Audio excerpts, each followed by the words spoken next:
buenas noches. ¿Cómo les va? Un gusto de saludarlos en este día miércoles 17 de diciembre. Llegamos al último episodio de este ciclo del programa político de Canal 30, La Última Palabra, y vamos a hacer, tal como es al menos la tradición, el análisis postelectoral, en este caso del balotaje presidencial. Para ello nos acompaña Enrique Cantero, antropólogo del Centro de Estudios Contextus, para estar conversando esta noche sobre lo que dejó y lo que se viene también en materia política, ya pensando en el próximo gobierno. Enrique, ¿cómo estás? Buenas noches. Bien, Matías, muchas gracias por la invitación. Aquí estamos, como siempre, con Textus, respondiendo sus preguntas. Esperábamos, sí, Ernesto, estuviera acá el viejo tridente, ¿no? Del sí, año 2022. Sí, pero bueno, no se pudo. Le mandamos un saludo a Ernesto. Saludos a Ernesto. Oye, bueno, recordar que estamos completamente en vivo en nuestro Facebook, Canal 30 Oficial. Ustedes pueden ir comentando también, haciendo consultas respecto a lo que fue este balotaje, esta segunda vuelta que desde 2009, si no me equivoco, no era con voto obligatorio en aquella oportunidad. Así que vamos a entrar en materia ya, cómo finalmente se explica este resultado, esta ventaja que finalmente logra José Antonio Kast con el 58%, un poquito más, de los sufragios válidamente emitidos. Una campaña al menos que fue bastante confrontacional, al menos en esta segunda vuelta, y donde el candidato republicano y presidente electo se restó de varios espacios también de conversación, de programas televisivos, porque finalmente la estrategia de campaña que habían diseñado era no tomar muchos riesgos tampoco. Así es.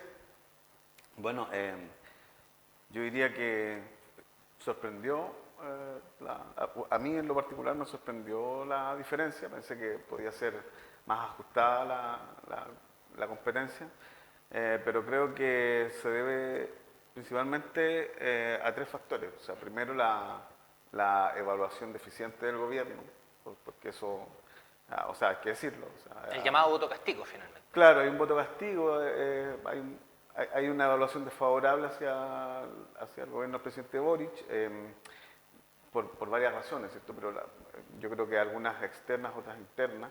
Me parece que dentro del mismo conglomerado del presidente, dentro de la izquierda, también hay alguna desilusión de haber abandonado algunas banderas de lucha que eran bien importantes, como por ejemplo las AFP, las ISAPRE, ¿cierto?, que terminaron consolidándose en este gobierno. El mismo tema del litio, que tiene un aspecto simbólico importante también, porque ya no está en las manos de Ponce Lerú, pero sí de su hija, la nieta de Augusto Pinochet, que eso fue, digamos, una debacle pensando en la izquierda, ¿cierto?, en la parte como más simbólica. Acuérdate tú el tema del gas también, que en algún momento el gobierno lo impulsó como para que el Estado pudiese mejorar la competencia y pudiesen bajar los precios, pero también como que eso se abandonó. Cuando estaba Giorgio Jackson en ese entonces de ministro de Desarrollo Claro, Social. estaba Giorgio Jackson, acuérdate el tema de Jackson también que pasó, el robo de los computadores, bueno. El caso Monsalve también fue. El caso Monsalve, que fue bien impactante también, y estuvieron varias semanas dándole con eso a la oposición. Entonces, pero como te digo, hay factores que fueron más externos, o sea, que se esperaban de la oposición que fue bien cruda y bien dura con el gobierno de Boric, pero también otras temáticas internas que la izquierda también esperaba que este gobierno pudiese resolver de una mejor manera y que terminaron consolidando, como te digo, las ISAPRE, las AFP, que son estructuras que se formaron prácticamente en dictadura, o sea, más que nada impuestas a la ciudadanía. Y ese creo que es un primer factor. Un segundo factor creo que es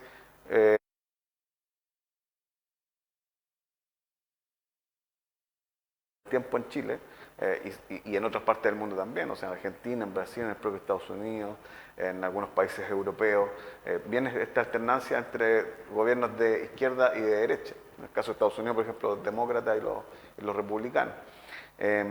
Y por lo tanto, parte con cierta ventaja siempre el candidato que viene a desafiar a quien está en el poder, digamos. Y y bueno, ese es otro factor importante. Yo creo que la gente quería una renovación, quería un cambio. Y como tercer factor, yo creo que creo que esos son los dos más importantes. Sí, Ahora, la verdad. hablando un poco de lo que fue la campaña de José Antonio Caz, la campaña de Janet Jara, Ajá. principalmente la campaña de José Antonio Caz era una campaña contra el actual gobierno, ¿no? Y por eso insistió tanto en manifestar en discursos, en los mismos debates, que Janet Jara era la continuidad finalmente de Gabriel Boric. Claro. Y al mismo tiempo Janet Jara trató de desmarcarse un poco del actual gobierno, siendo que ella también fue parte de este, Claro. ¿no? Fue ministra del Trabajo, tuvo buenos resultados también, lo que finalmente la catapultó a ser como la candidata que ganó esta primaria de la centroizquierda. Sí. Pero finalmente yo escuchaba, bueno, la candidata Jara hizo la pega, ¿no? Porque a inicios de año no había nadie en la centroizquierda que pudiese ser un contendor de cara a una eventual segunda vuelta. Sí. Todos decían, al menos en las encuestas, una segunda vuelta Caz-Matei. Matei quedó relegado a un cuarto puesto en esta elección, al menos en noviembre. Claro, pero fíjate que también no terminó siendo una buena contendora a raíz de, o sea, no ella como... A lo que se esperaba. No como persona, o sea, ella yo la encuentro una súper buena profesional, etcétera, y quizás en otro contexto podría haber competido de mejor manera. En el contexto actual terminó no siendo una buena candidata y Caz le sacó bastante ventaja. Ahora, yo creo que también se explica como tercer factor, te iba a decir, que es la candidata de la continuidad, que a eso también le sacó el brillo la derecha, digamos. Y también hubo un fuerte anticomunismo, discurso anticomunista, que siempre ha sido un recurso de la derecha, pero que también se instaló dentro de parte de la centroizquierda cuando fue la primaria de la centroizquierda. Acuérdate tú que algunos personajes importantes de la centroizquierda, comunicadores también ligados a la centroizquierda, ¿cierto? Hablaban del comunismo, ¿cierto? Que no era una buena vía para Chile, etcétera, y sacaron a relucir esa parte de la candidata y a la larga la terminó perjudicando porque también fueron instalando miedos dentro de la ciudadanía de qué podía pasar con una candidata que representara el comunismo en Chile. Ahora, muchos indicaban que en primera vuelta Jara tenía que estar sobre los 30 puntos idealmente para ser competitiva en lo que era la segunda vuelta. Sacó mucho menos que eso en la primera, ¿no? Fueron 26. Sí. No alcanzó este umbral de 30 puntos y tenía poco también para moverse, al menos para ir a buscar votos. Había 3 candidatos de derecha, Kaiser, Matei y Franco Parisi, que finalmente en temas programáticos era más cercano a José Antonio Caz que a Janet Jara en este caso. Claro. ¿Cómo repercutió finalmente eso? No tener mucho más de dónde sacar porcentaje, porque Marco Enrique, Artés, era muy poco también lo que pudo haber sumado. Sí, bueno, las otras fuerzas de izquierda y de centroizquierda aportaron bastante poco. Creo que a lo mejor en las otras candidaturas de pronto pudiesen haber captado mayor voto, cosa de potenciar también la candidatura que era de Janet Jara, pero prendió poco Marco Enrique y Artés. Y claro, como dices tú, los candidatos que representaban que son más de derecha, ¿cierto? Y sobre todo con los temas de la delincuencia, el tema económico, pudieron sacar mayor ventaja y mayor provecho a lo que esperan. Hay que tener en cuenta que la ciudadanía chilena está pensando en varias cosas, pero dentro de esas cosas que le importa mucho es, por ejemplo, el consumo, porque estamos en una sociedad que es bien consumista, ¿cierto? Capitalista, que a la gente le gusta tener dinero para comprar, y está el factor también del miedo que produce la delincuencia, ¿no? En este caso ocuparon el tema de la migración irregular y de los hechos de delincuencia también de una manera que les pudiese sacar algún provecho electoral, como que fue lo que terminó pasando con estas fuerzas de la derecha, y que todas conjugaron en un solo candidato en esta segunda vuelta. Mirando el resultado de elecciones que hemos tenido y entre plebiscitos también, ¿se puede afirmar que se reaviva o se abre finalmente? Bueno, muchos indican se cierra este clivaje o fractura política social del plebiscito finalmente del regreso a la democracia. pero se reaviva en este caso del primer proceso constitucional. Y mirando las cifras es más o menos eso, porque 61-38 fue lo que ocurrió al menos Sí. en el plebiscito de salida. Sí. Ahora tenemos un 58-30 y algo. Claro. Estamos como por ahí. Sí, pero yo diría que son cosas distintas. A pesar de que igual se puede leer como ese plebiscito de salida como un voto castigo igual Es que también está el otro plebiscito, gobierno. está la segunda etapa constituyente y podríamos también hacer una comparación con ese. O sea, yo creo que se mezclan cosas que no corresponden. O sea, me parece que esto era una candidatura particular, era como un universo solo, la candidatura de la segunda vuelta entre Jara y Kast, que devenía, ¿cierto?, de lo que fue esta primaria entre las distintas fuerzas. Y creo que los procesos constituyentes, tanto el 1 como el 2, ¿cierto?, tienen como otra dinámica, que no fue la misma dinámica que estamos viendo hoy día en este plebiscito. O sea, por el tema de refundación, finalmente. Claro, que no estuvieron presentes finalmente. No estuvieron, o sea, los temas de la primera constituyente, o sea, acuérdate tú, no más AFP, terminar con las ISAPRES, una refundación de Carabineros, y bueno, varias cosas que se plantearon, no las tomó Jara. O sea, no las tenía Jara en su candidatura ni los otros candidatos. Entonces, no son los dos procesos como similares. O sea, no responden a lo mismo. O sea, yo creo que la ciudadanía, como te digo, se debe a algunos factores como la alternancia en el poder, ¿cierto?, el anticomunismo, que también fue bien fuerte, y la evaluación deficiente del gobierno. O sea, principalmente esos tres factores hacen que la candidata Jara no saque una mayor votación. Enrique, hablemos un poco de la manera ahora que existe de hacer campaña, o más bien de hacer política, porque ¿qué tanto puede repercutir actualmente a la sociedad o al votante que no tiene militancia? Por lo general, que en los últimos procesos electorales o previo a lo que era el voto o la restitución del voto obligatorio se abstenía. ¿Qué tanto repercute, por ejemplo, el hacer debates o la misma franja televisiva? ¿Influye en el votante o ya principalmente es la manera de hacer política a través, o hacer campaña a través de redes sociales, lo que está dando más rédito? O sea, yo creo que siempre influye, porque en cierta medida los candidatos muestran sus programas, logran una mayor cercanía también con las personas al poder confrontar ideas, y la gente tiene una mayor claridad de qué cosas defiende qué candidato. Yo creo que no es sustitutivo de otro tipo de otras formas de entregar la información a la ciudadanía. Sí pienso que quizás ha cobrado poca relevancia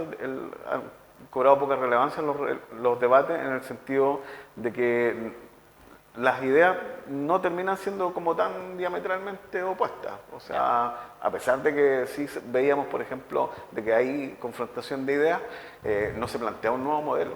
O sea, lo que decía Artés, por ejemplo, de plantear un nuevo modelo de sociedad, esas cosas, o de hacer cambios estructurales profundos, eso no estuvo dentro del debate.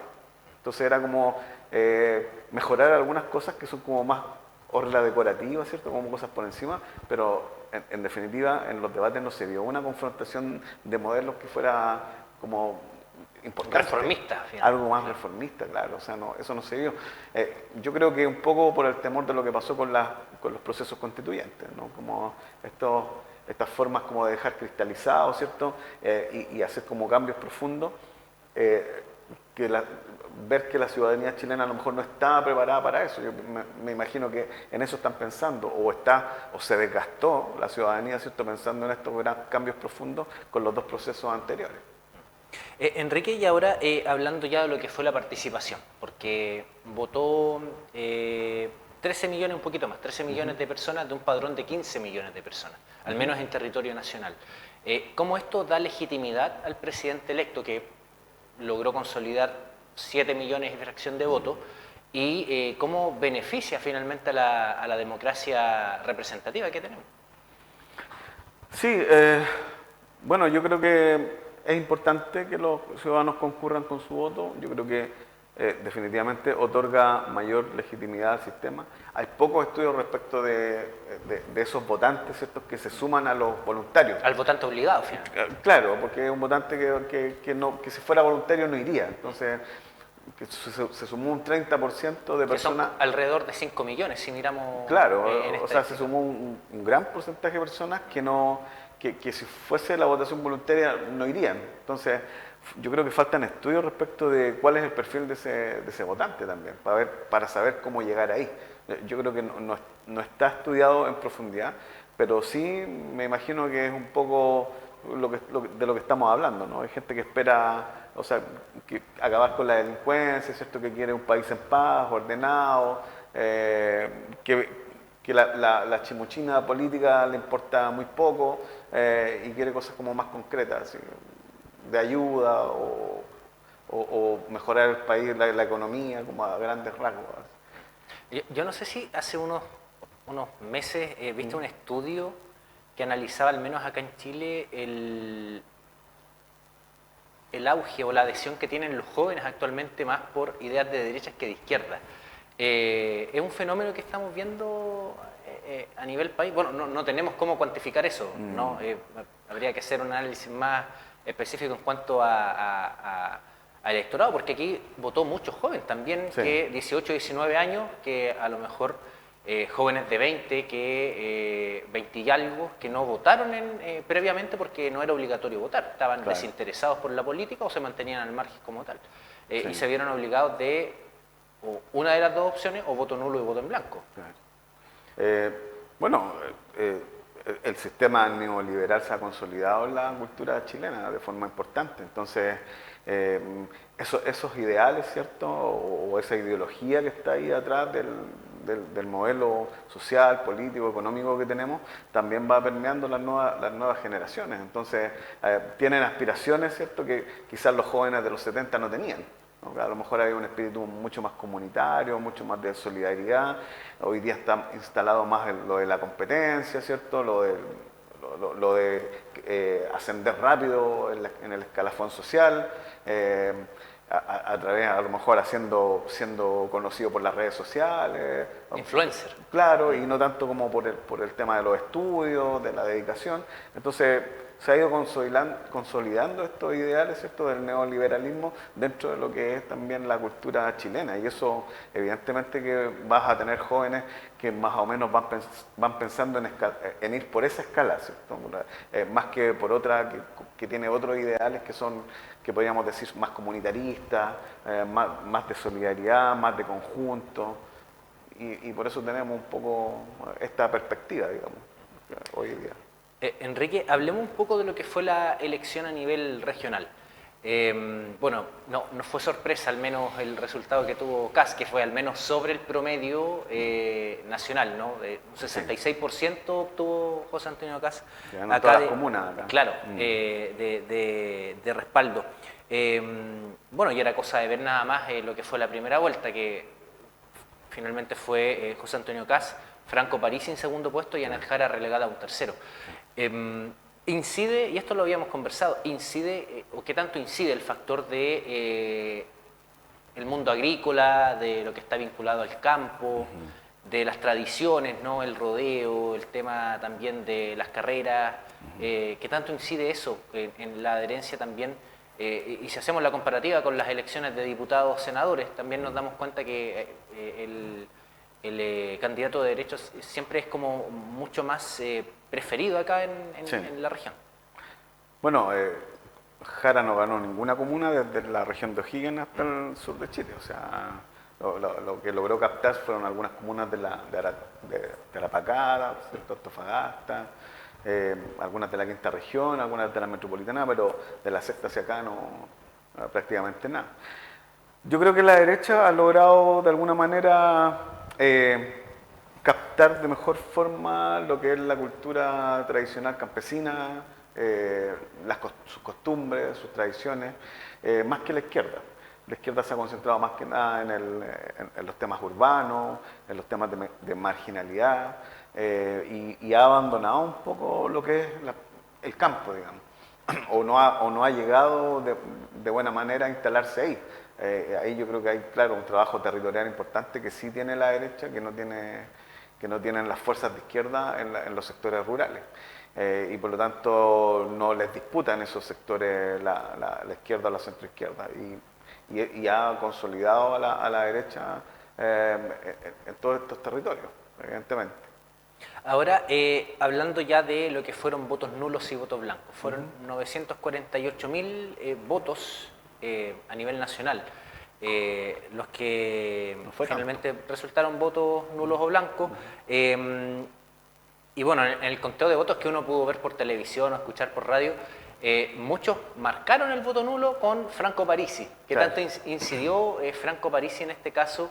Que fue como un tercer factor, ¿no? Que se puede traducir acá, considerando que él en su partido sometió a una votación para saber si se apoyaba a una de las dos candidaturas y votaron nulo, de hecho. Claro. Había un 2% que iba a apoyar a Janet Jara y otro porcentaje que había también sido un poco más, más cercano a José Antonio Kast. Pero no se reflejó tanto en las urnas, porque, bueno, la primera vuelta fue, creo, cerca del 4% de nulo, ahora subió a 7%, bastante poco. Si realmente los adherentes de Parisi hubiesen hecho caso, ¿cierto?, de este llamado tan nulo, bueno, tendríamos ahí el nulo hubiese pasado al menos el 12-13% o incluso más. Entonces, yo creo que no provocó el efecto esperado el llamado, ¿cierto?, o supuesto llamado de Parisi a votar nulo. O sea, era más o menos lo que se esperaba, esta cantidad de nulos en una segunda vuelta. O sea, toman en cuenta de que la primera vuelta fueron 8 candidatos. Ahí quedaron muchos desilusionados porque sus candidatos no pasaron a la segunda vuelta y muchos de ellos votan nulo justamente por eso, por el descontento que tienen porque su candidato perdió o porque ninguno de los otros dos proyectos les convence. Pero no fue, yo creo, un número significativo de nulo. Así, creo que fue bajo. O sea, para tener voto obligatorio y sí, un padrón de 15 millones. Sí, bajo. y toda la beligerancia que hubo entre los dos bandos, ¿cierto? Y mucha gente que no está... O sea, hay comunicadores sociales de matinales que dijeron, a mí no me gusta estoy pensando en Neme, dijo, no me gusta ninguno de los dos proyectos, voy a votar nulo.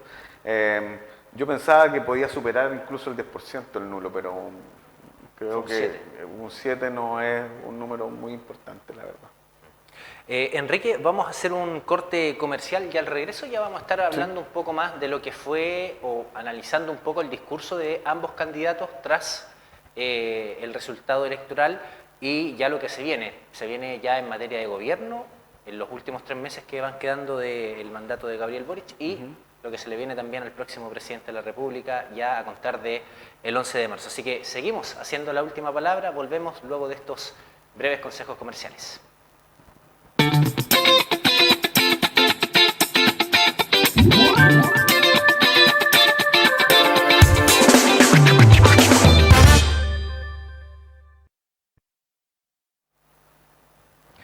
Muy bien, estamos de regreso, tan solo 20 minutos nos separan de las 23 horas y seguimos conversando con Enrique Cantero, antropólogo del Centro de Estudios Contextus. Enviamos ahí nuevamente el saludo a Ernesto Reynoso que nos está viendo ahí por la vía de Facebook, nos deja su reacción, su me gusta. Hablemos ahora del análisis, el análisis que podemos hacer del discurso que ambos candidatos llevaron a cabo posterior a lo que fue el resultado electoral. Comencemos por el ganador, por José Antonio Kast, un discurso largo, casi de 1 hora,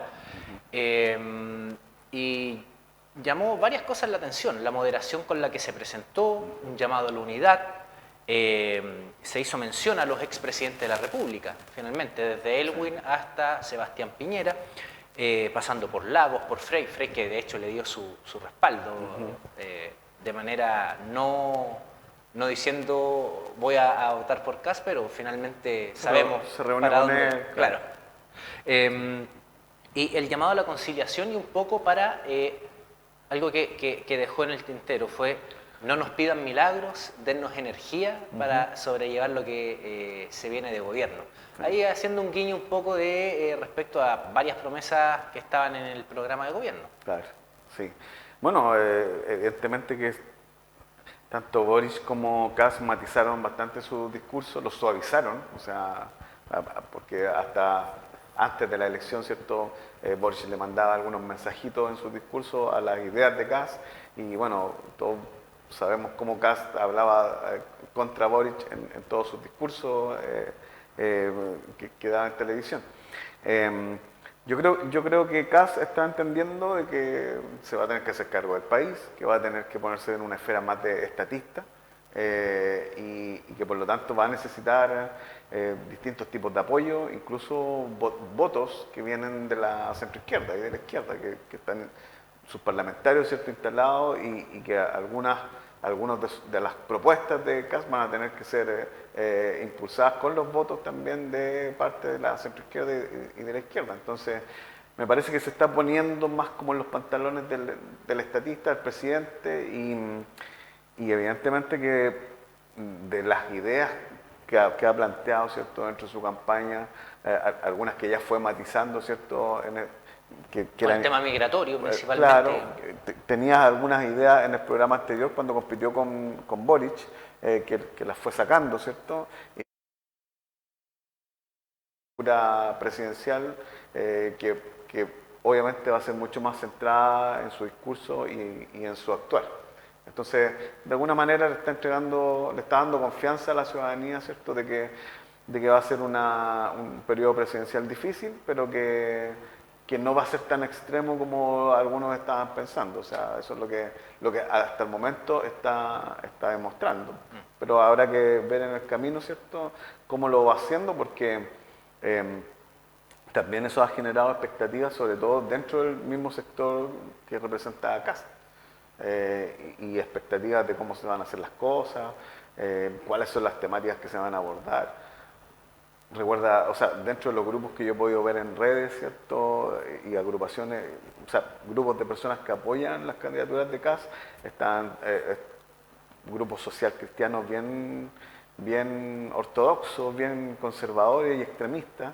Están incluso grupos libertarios, que no sabemos todavía si va a ser parte de la coalición de gobierno. Grupos antifeministas y hay varias...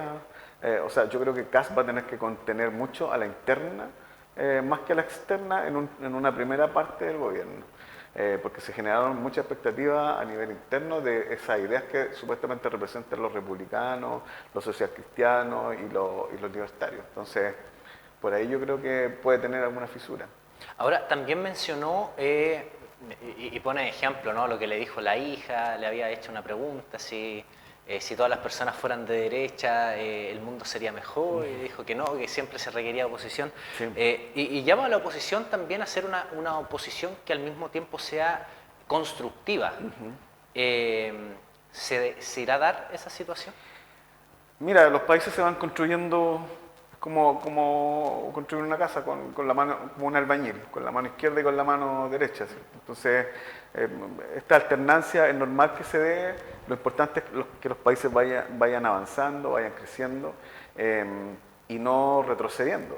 Por ejemplo, en el tema de delincuencia, podríamos decir que se ha retrocedido un poco. Todo tipo de delincuencia, o sea, desde de cuello y corbata y delincuencia callejera. O sea, basta ver algunos hechos que están aconteciendo hoy día, por ejemplo, el caso de los gendarmes que pillaron, ¿cierto?, que pasaban cosas a los presos. Está el tema del Poder Judicial, y bueno, y la delincuencia común, el narcotráfico, los torturados y muertos que ha tenido el narcotráfico también. Entonces, son cosas que se requiere solucionar y que va a ser difícil y que va a tener que impulsar con fuerza esas soluciones. Pero, por ejemplo, el PDG, a través de su representante máximo, que es Franco Parisi, ya dijo Parisi que no van a retroceder en ningún derecho social. O sea, ese recado ya se lo envió por las redes, ¿cierto?, a Kast. Entonces, y ahí está, por ejemplo, el subir la edad de la jubilación.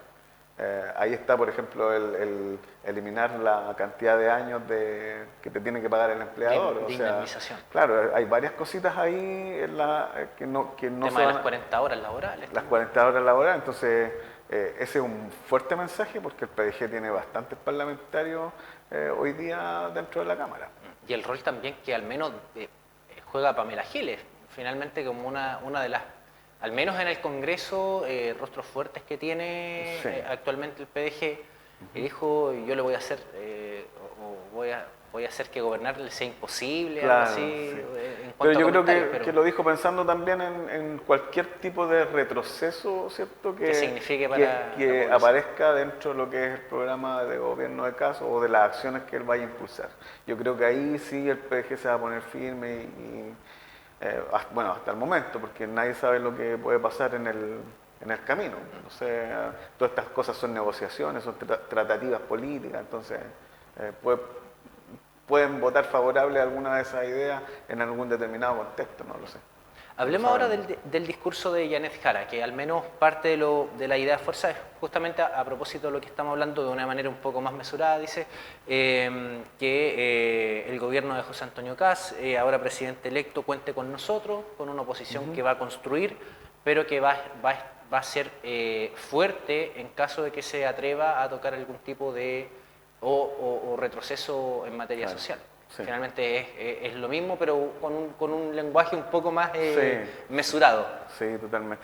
Bueno, yo creo que todos los discursos y los gestos han sido bastante conciliadores y ejemplificadores, porque, o sea, y lo he visto en declaraciones de personas de otros países, o sea, de países vecinos, Argentina, Perú, o de otros países latinoamericanos, este como encuentro entre los distintos mandatarios no existe. O sea, ofrecer... Como que se amurran Claro, después de la elección. Pero no ocurre esto de ir a ofrecer, ir a donde el otro candidato, a felicitarlo, a darle la mano, el gesto de Boris de llamarlo por teléfono. Que son como los gestos republicanos que se mantienen a pesar de lo de ponerse confrontacional que pudo haber sido la elección, ¿no? Totalmente, o sea, esto como de ponerse a disposición del próximo mandatario, en otros países no ocurre. Al revés, no ocurre. Y acá sí ha ocurrido, entonces al menos hay que rescatar que en Chile eso sí ocurre y que se puede construir algo desde ahí.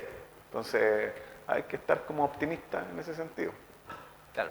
Sí, eso fue como la gran noticia al menos también del día domingo, o sea, en la elección del 2021 fue lo mismo, ¿no? Piñera, Boric, también el mismo José Antonio Kast publicó en aquella oportunidad un mensaje en X que se había comunicado para ofrecerle las felicitaciones a Gabriel Boric por la elección, que finalmente son gestos que al menos a nivel internacional son un ejemplo, ¿no? Tal como lo menciona, o sea, cosa de ver a Javier Milei, que cuando gana, insultando finalmente, vamos a sacar a estos zurdos y tantas otras cosas más.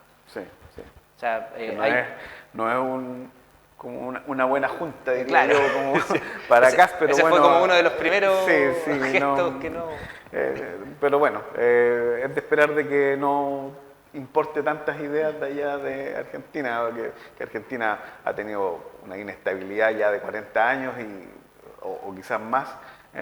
Ojalá que el presidente construya desde acá, desde Chile, vaya construyendo su proyecto.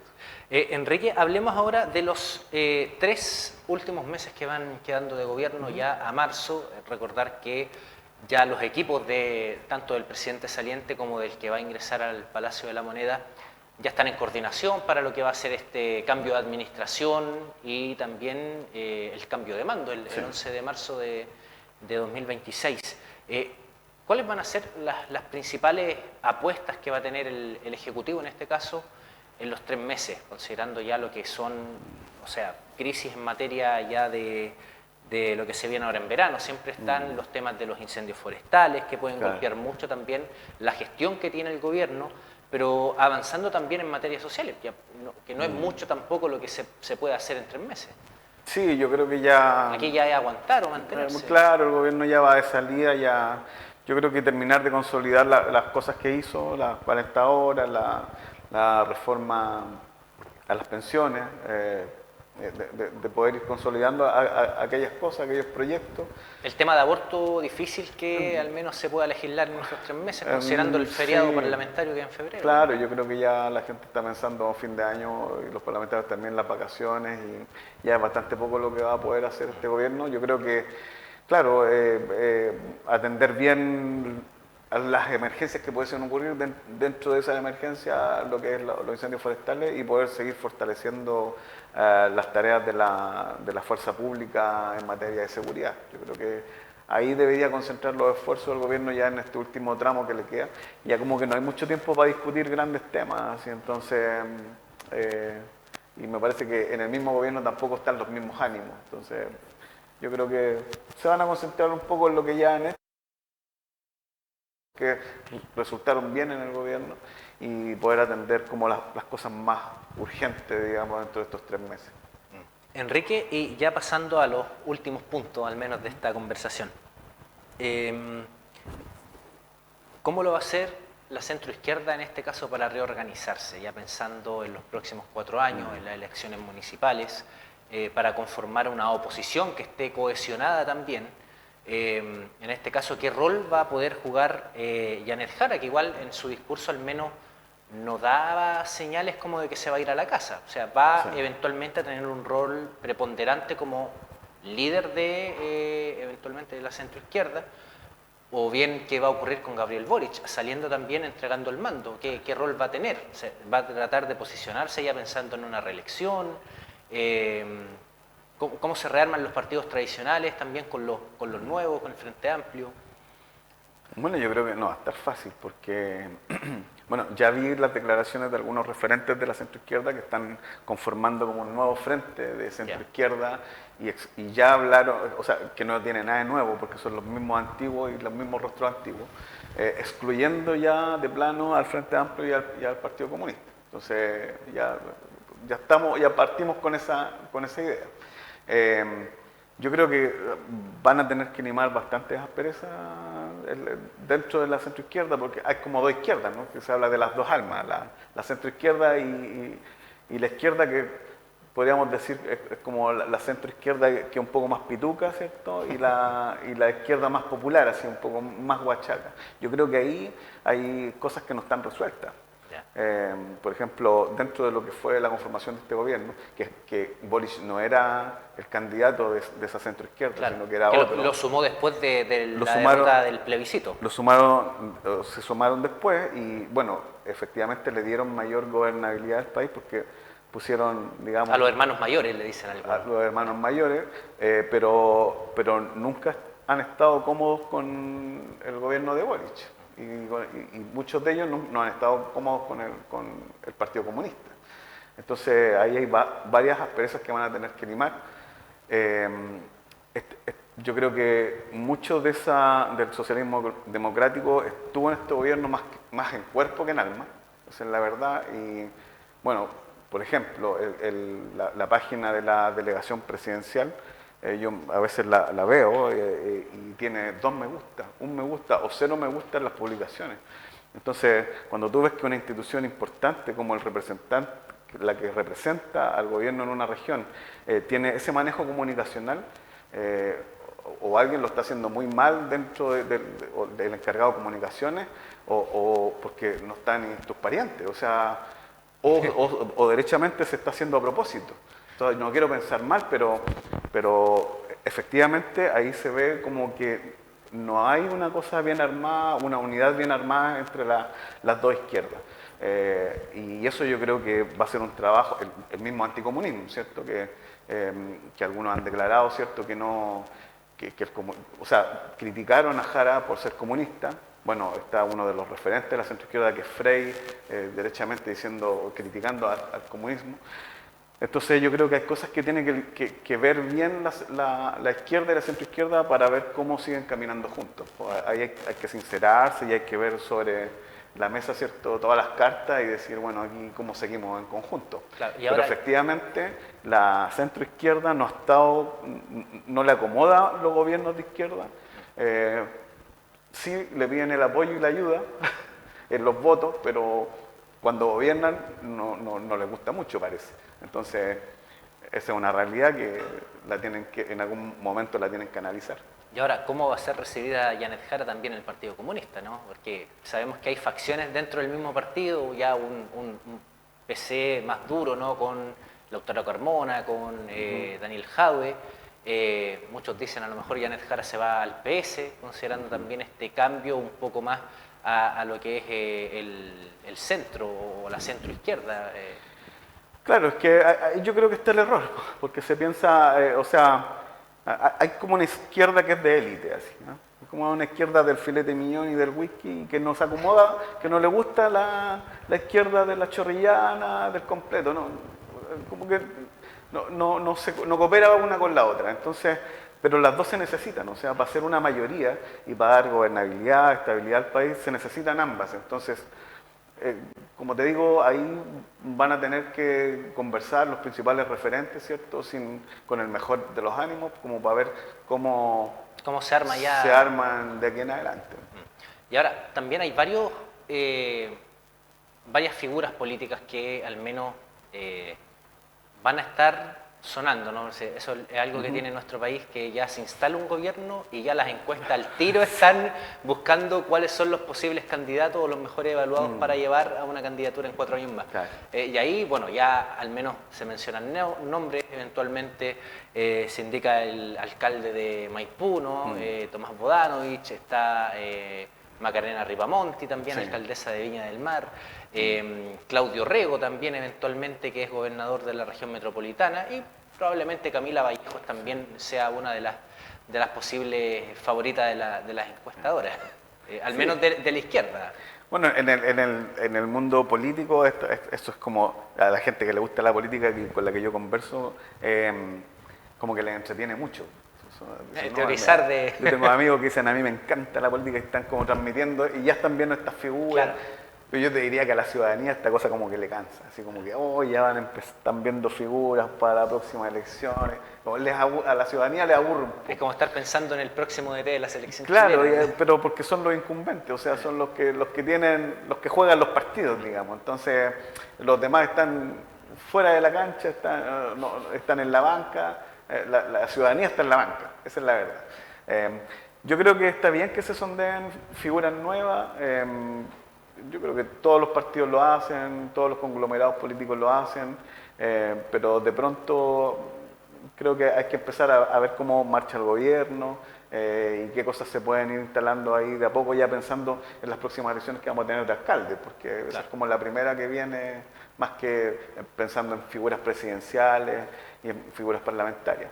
Ahora, ¿cómo favorece eso al gobierno entrante, ya a contar de marzo, el comenzar a gobernar con un Congreso que ya está definido? O sea, va a ser el mismo Congreso, muy distinto a lo que tienen otros países, por ejemplo en Argentina, que finalmente empiezan con un Congreso, pero se cambia el Congreso, no hay elecciones de parlamentarios donde finalmente se mide o se va viendo si es un respaldo o un rechazo a la gestión del gobierno de turno, en este caso.